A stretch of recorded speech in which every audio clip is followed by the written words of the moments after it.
예, 안녕하세요. 한광수 저작권 강사입니다. 자, 코로나19 때문에 전국에 있는 모든 초중고등학교가 온라인 개학을 시작했습니다. 정확히 이야기하면 4월 9일부터 중3과 고3이 먼저 온라인 개학을 했습니다. 자, 온라인 개학을 한다는 얘기는 수업 자체도 온라인으로 한다는 얘기죠. 그러니까 사실상 공식적인 온라인 수업이 4월 9일부터 전국에 있는 중3과 고3을 대상으로 지금 해당 교사들이 온라인 수업을 한 것입니다. 자, 4월 9일 과연 수업의 결과는 어땠을까요?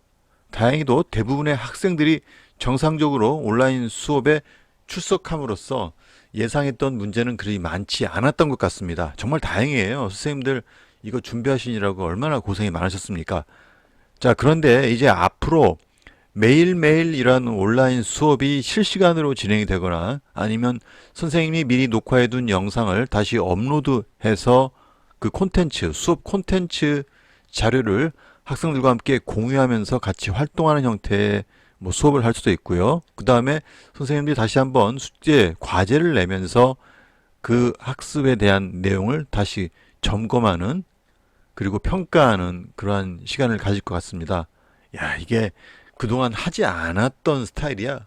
라서, 야, 이게 그동안 한 번도 하지 않은 스타일이잖아요. 처음으로 하는 거라서 우리 선생님들 아마 굉장히 힘드실 겁니다. 번거로우실 거예요.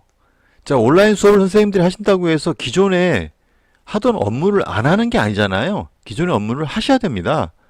오히려 더 많아졌겠죠. 왜냐하면 온라인 수업에 대한 결과 보고서라든지 반응, 그리고 실제 문제점 등 여러 가지를 또 선생님들이 모니터링을 해서 그 결과를 취합해서 또 이게 자료를 만들어야 되니까 일이 몇 배가 늘어난 겁니다.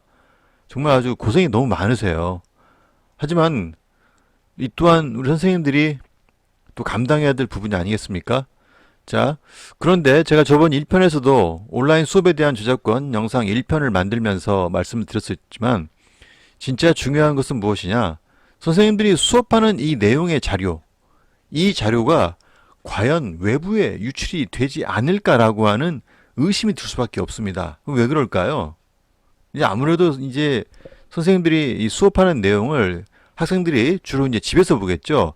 집에서 내용을 볼 때 이게 이제 창을 하나 띄워놓고 다른 창을 띄워놓고 보지 않겠습니까? 그러다 보면 이제 뭐 모니터를 한 대 더 놓고 멀티로 할 수가 있는데 이럴 경우에 수업의 집중력은 사실 떨어질 수밖에 없습니다.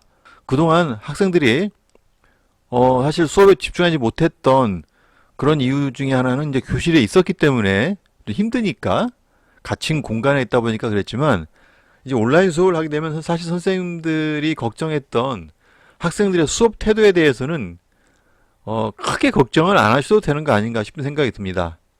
이제는 학생들의 수업 태도가 문제가 아니라 학생들이 보다 편안한 마음으로 수업을 참여하다 보니까 그 수업 자료에 대한 외부 유출이 문제가 됩니다.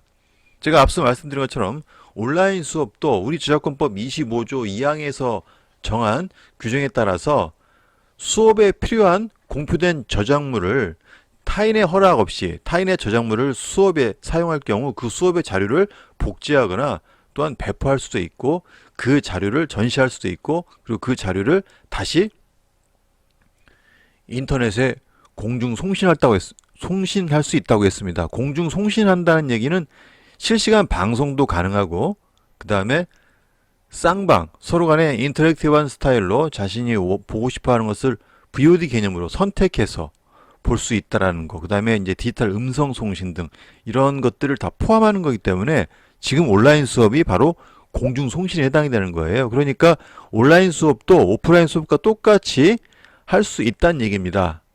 학교에서 수업할 때 필요한 저작권의 규정만 지키면 온라인 수업도 사실상 제한이 없다는 얘기예요. 자, 그런 점에서 선생님들이 온라인 수업에 대해서는 너무 걱정을 안 하셔도 되는데 문제는 선생님들의 책임보다는 이제 앞으로 발생할 문제는 학생들에 의한 그 수업 자료의 외부 유출이 문제라는 겁니다. 혹은 학부모 등을 말하는 거예요. 자, 원칙적으로 교사와 학생들 간에 이루어져야 할 그 수업이 학생에 의한 외부 유출, 그리고 학부모에 의한 외부 유출이 발생할 경우에 선생님들은 책임을 지지 않습니다. 어떤 책임을 지지 않느냐? 책임을 지지 않기 위해서는 기본적으로 선생님들이 이용하는 프로그램에 외부인이 접속할 수 없도록 조치를 취하고, 뭐 로그인 금지죠. 그 다음에 마우스 우클릭 등을 통해서 복제할 수 없게 한다는 거. 그 다음에 그럼에도 불구하고 외부인이 들어왔거나 혹은 학생들이 이 자료를 외부에 유출할 경우를 대비해서 저작권 침해에 대한 경고, 보호 문구를 작성하면 됩니다. 그렇게 조치를 취하면 사실상 선생님들은 책임이 없는데, 문제는 그렇다면 책임의 소재가 바로 학생에게 간다는 거예요. 우리 학생들이 이러한 문제에 대해서 과연 어떻게 할까요? 이게 이제 가장 큰 문제죠. 그래서 선생님들 입장에서는 책임 소재를 따지기 이전에 어쨌든 우리 학생들이 관여된 문제이기 때문에 이게 그냥 넘어갈 문제는 아닌 거죠. 더군다나 수업을 하는 과정에서 선생님들의 얼굴이 노출되고, 특히 이제 여자 선생님들 특히 이제 좀 아마 더 신경을 많이 쓸 겁니다. 왜냐하면 선생님들의 얼굴이 노출되는 과정에서 이제 어떤 이슈가 있냐? 사실 대부분의 선생님들이 자신의 얼굴을 노출하는 걸 아마 꺼렸을 겁니다. 자, 선생님들의 얼굴이 나오는 순간 아마 이제 이런 것도 있을 것 같아요. 뭐 전국의 뭐 미녀 선생님들, 그 다음에 뭐 수업 잘하는 우리 학교 선생님들 해가지고 이렇게 선생님들의 얼굴이 대외적으로 알려질 수 있는 결정적 계기가 바로 이 온라인 수업이라고 생각을 합니다. 근데 이 온라인 수업에서의 그런 이슈만 있으면 그나마 좀 나아요. 그런데 이게 이제 사실 우리가 또 그런 게 있지 않습니까? 여러분도 잘 아시다시피 학교에서의 선생님들의 그 사실 실력 차가 좀 있잖아요. 그리고 인기 있는 선생님, 실력이 있어서 인기가 있는 선생님이거나 아니면 정말 실력도 없고 아니면 정말 이 선생님이 너무 성격도 안 좋아가지고 싫어하는 선생님들이 있거든요. 자, 그럴 경우 그 선생님들이 얼굴이 노출되었을 경우 분명히 누군가가 그 선생님의 모습을 외부에 유출하면서 그 선생님의 명예에 약간의 흠이 갈 수 있는 그런 식의 어떤 재생산되는 컨텐츠가 나올 수가 있다. 이렇게 되면 선생님들의 초상권에 대한 문제가 생길 수가 있고요. 그리고 그 수업 자료에 대한 직접적인 어떤 그 저작권 침해에 대한 문제도 발생할 수 있다는 겁니다. 내 제자가 나의 수업 자료를 외부에 함부로 유출해서 나의 저작권, 즉 사실은 학교의 저작권이죠. 업무상 저작물이니까요. 자, 이럴 경우 그 학생들을 과연 고소를 해야 하는가? 그리고 실제 그 수업 자료에 쓰인 타인의 저작물의 권리자 또한 그 학생을 법적 조치를 취해야 되는가? 이런 문제가 이제 생길 수밖에 없습니다. 참 갈등할 수밖에 없어요. 자, 그래서 한편으로는 우리 학생들이 이러한 부분을 굉장히 쉽게 생각하고 마구 뿌릴 수도 있는데, 아무리 그래도 이것이 이제 실제로 어떤 누구 특정인의 명예에 관련된 문제라든지 여러 가지 어떤 업무상의 방해가 될 경우에는 저작권 문제를 넘어서서 다른 문제도 복합적으로 발생할 수 있기 때문에 학교에서는 아마 예상치 못한 일이 생길 수도 있다. 이게 이제 우리 온라인 수업에서 우리 선생님들이 감당해야 될 부분 중에 하나인 것 같습니다. 자, 물론 모든 선생님들이 이런 경험을 한다는 건 아니에요.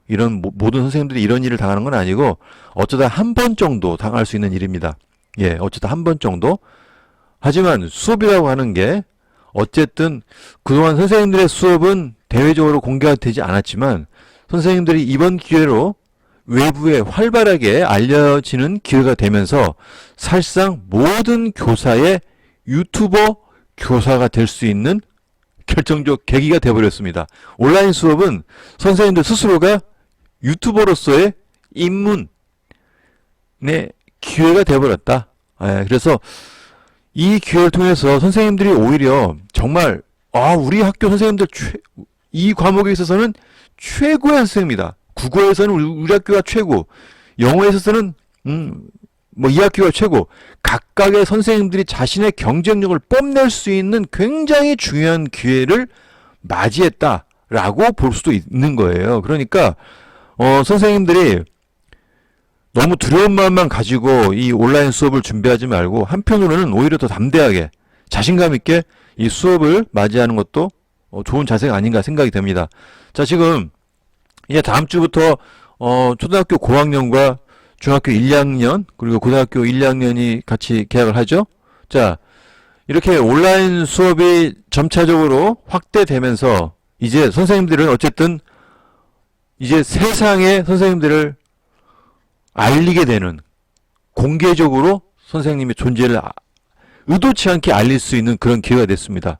물론 선생님들을 외부에 알리는 그 기회는 학생들이 그 콘텐츠를 외부에 공개했을 경우에만 하나입니다. 모든 선생님들이 이렇게 한다는 게 아닌데, 자, 아까 말씀드린 선생님이 유튜버화 된다고 하는 얘기는 선생님들이 하는 업무가 온라인 수업을 위한 콘텐츠 제작 자체가 바로 뭡니까? 예, 그렇죠. 유튜브가 하는 일과 똑같아요. 그 해당 콘텐츠를 유튜브에 올리지 않았을 뿐이지 사실상 하는 일은 똑같습니다. 선생님들이 실시간 방송을 하든 그 콘텐츠를 미리 영상을 녹화해서 다시 올리든 그 모든 업무는 결국 유튜버로서의 가장 기본적인 업무에 해당이 되기 때문에 우리 선생님들이 지금 이 순간 1인 미디어 유튜버로 데뷔했다는 거예요. 자, 그런 점에서 이 온라인 수업 긍정적인 면도 있습니다. 그리고 앞으로 다가올 모든 시대에 결국 우리가 온라인 수업을 통해서 자신을 알릴 수 있는 굉장히 좋은 기회가 되기 때문에, 자, 어쩔 수 없이 유튜버가 된 우리 선생님들 이번에 조금 잘 극복하시고, 한편으로는 어쨌든 생각에 전환이 되어서 좀 여러분들의 어떤 그 교사로서의 그 지위를 보다 더 폭넓게 확대할 수 있는 그런 기회로 잡길 바라겠습니다.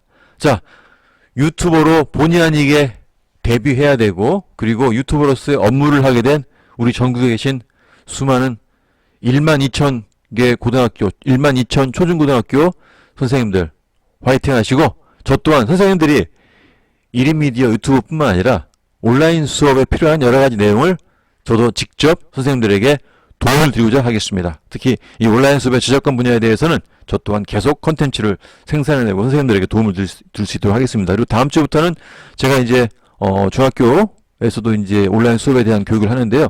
온라인 수업 때 선생님들의 의견, 궁금한 내용을 모아서 그 내용을 선생님들에게 제공할 수 있도록 그렇게 하겠습니다. 자, 선생님들 화이팅 하시고 더 힘내시기 바라겠습니다. 자, 그럼 오늘의 간단한 브리핑 여기서 마치겠습니다. 한광수 저작권 강사였습니다. 고맙습니다.